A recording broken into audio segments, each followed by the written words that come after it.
Assalamualaikum, ladies and gentlemen. Welcome to another episode of Dialog TVS Plus, a platform for us to have meaningful and insightful discussions that, inshallah, everyone can take away from at the end of the day. And joining me today is my fellow brother in arms, Razi Ahmad. And our topic of the day will mainly focus on the struggle, on the suffering and dying of children in Palestine due to the conflict that is happening right now. And before we go any further, as of the recording date today, 2nd of April, over 32,000 deaths in Palestine have been recorded, and 70% of them consist of women and children. And of course, Yusuf, many international and domestic aid organizations have been doing their best over the past 5 months to help the people in Gaza. And one of the most invaluable organizations in Gaza right now is UNICEF, which has been rooting itself in Gaza for over 30 years. UNICEF, in a nutshell, is the United Nations Children's Fund, and they work to provide humanitarian aid, healthcare, education, and protection to children worldwide to ensure their rights and well-being are safeguarded. So I would like to join us to welcome to Dialog TVS Plus today, Mr. Jonathan Crickx, UNICEF's Chief of Communication for the State of Palestine. Mr. Crickx, if I may call you Jonathan, welcome to TVS Dialog Plus. We really appreciate you taking the time to join us today. Thank you for giving me the opportunity. Right. Jonathan, we've all heard and seen the harrowing reports on the news and social media of the terrible suffering of the children in Gaza. But Jonathan, you yourself has been on the ground in Gaza with seeing the situation with your own eyes. So can you please tell us, describe the situation of the children in Gaza? How are they in terms of their physical and mental well-being? Well, the situation in the Gaza Strip is, how can I describe? I mean, it's a complete catastrophe.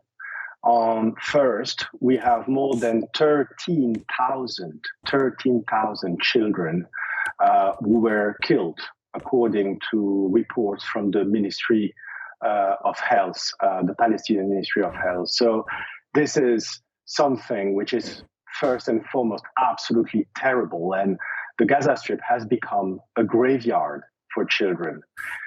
But then in addition to that, the situation that the children are facing on the ground, you have to realize when you arrive in Rafah, in the south of the Gaza Strip, what you see is thousands and thousands of tents, makeshift tents and shelters. And the children are living there in very difficult conditions. They have very little water, very little food, difficult access to hospitals or medical supplies.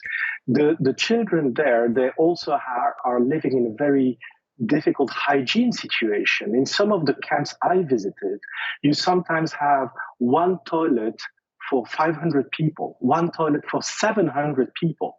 And that is creating, I would say, a terrible, terrible recipe for malnutrition, for drinking dirty water, and for the spreading of diseases. So we are very much in a situation where currently what we see is that we are on the verge of a famine. Many children are facing severe acute malnutrition. And here, when I was, it was the south of the Gaza Strip. In the north, the situation is even worse, with less humanitarian aid accessing the north of the Gaza Strip. And there, we have reports in the past weeks. It's terrible and it's simple. We have children dying because they don't have enough food, because they don't have enough water, and because they don't have enough medical supplies to treat them. So that situation is absolutely devastating. Now, Mr. Jonathan, it's been over 3 weeks, and when this goes on air, it's going to be on the 4th week of Ramadan. With the situation on ground over there, right, are the children and the families in Gaza are able to observe fasting in the holy month? So, of course, it's a very different Ramadan than the ones the Gaza people have had before. And from what we hear, clearly, first of all, people are fasting also because they don't have access to enough food. So most of the households we surveyed in the Gaza Strip, 70% of the households that we surveyed in the Gaza Strip, before this Ramadan, they had access to already only one meal per day. We have to imagine what does that represent. And so iftars, when the iftars are taking place, it's of course a moment to gather the family, but there is very little joy. And it's also important to note that from the colleagues who are currently, doing iftars, they're telling us that many bombardments are taking place during the iftar. And for the families who are displaced, in the south of the Gaza Strip, currently in Rafah, you have approximately 1.3 million people who are living in very difficult conditions. Many of them have been displaced 1, 2, 3, sometimes 4 times in the past, I would say, overall 6 months. So these people are very often not with their extended family. They cannot celebrate the iftar all together, and of course this is something which is absolutely devastating. It's very sad. Now, Mr. Jonathan, if I may interject, what do the children or the family in Palestine, what do they generally eat, even before Ramadan and even now when the situation has got worse? So the current situation, and thanks a lot for that question, because it's a very important point. It is not only in the Gaza Strip that there is not enough food, but there is not enough food diversity.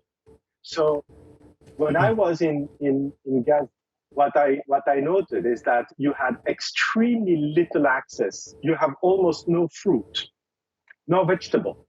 You have absolutely no meat, especially in the north of the Gaza Strip. So the diversity of the diet is extremely limited, and most of the people, they are eating, I would say, just a bit of rice and flour that they use to make bread. But the diversity of the diet is extremely limited, and that's also a very, very impactful situation for the nutrition of the children. It is important to have a diverse diet also to address malnutrition and severe acute malnutrition. And I'm sure UNICEF is doing its very best to diversify the diets of Gazans through its aid. Jonathan, the conflict has been going on for nearly 6 months now, and Gazans now need that aid now more than ever. So what is UNICEF doing to deliver aid to Gazans? So since the onset of this crisis, UNICEF and other UN agencies, we have very much focused on critical life-saving supplies. I'm talking about food, water, medical supplies, for example, to be brought in hospitals for the surgery rooms, like compresses, like syringes, like all the equipment to be able to treat, for example, the injured children. And we also have provided warm clothes, because we have to remember the winter in the Gaza Strip, especially at night, remains very cold. So this was very much the focus. And UNICEF, for example, addressing the acute severe malnutrition, we have distributed energy biscuits, specialized nutrition items to 40,000 children. So that is a lot, but it's still way too little in comparison to the needs. We have supplied medical supplies to hospitals that have helped 600,000 people, especially in surgery rooms, as I was saying.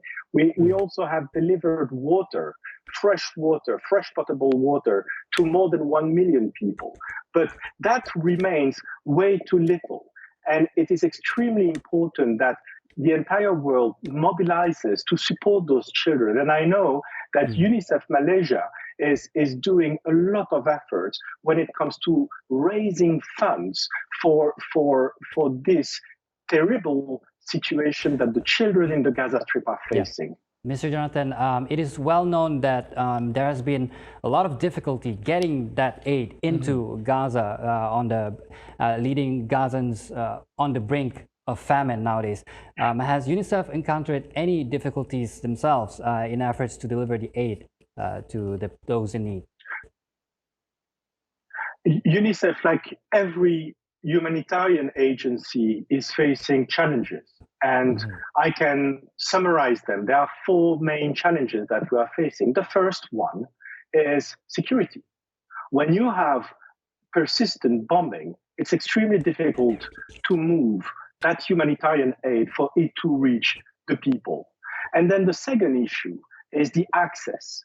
As I was saying, the north of the Gaza Strip is facing major issues. Why? It's because access to the north was hindered for many weeks, and it was very difficult to reach the people and the children in need in the north of the Gaza Strip. And then the third aspect, and that might seem a bit simple, but it's very important, communication network. There is a lot of issue with the cell phone network. Phone calls are not going through normally. And so when we are facing that issue, it's extremely difficult to coordinate for a hospital, for example, to receive medical supplies. Do they have enough storage? What kind of items do they need? So this is a very concrete and practical challenge.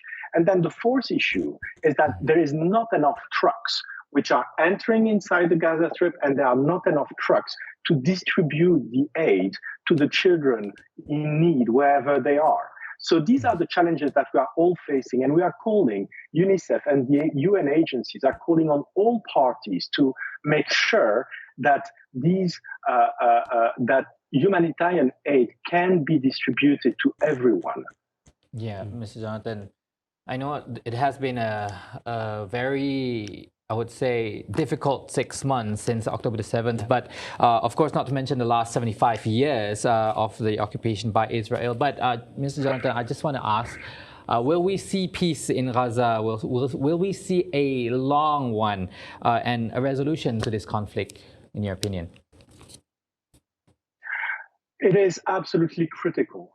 I mean, for the life of the children, but also for their mental health. We evaluate that almost every child in the Gaza Strip is today in need of mental health and psychosocial support. Many of the children I met are traumatized. They need that humanitarian ceasefire, and they need it now, because the children that I met with a young girl, Razan. She's 11-year-old, and every time she hears the bombing, she falls in tears. She goes through the terrible experience she had. She lost her two parents, she lost her two sisters, and she lost her little brother. So she of course, for those children, what is critically needed is a long-lasting humanitarian ceasefire, and this must end.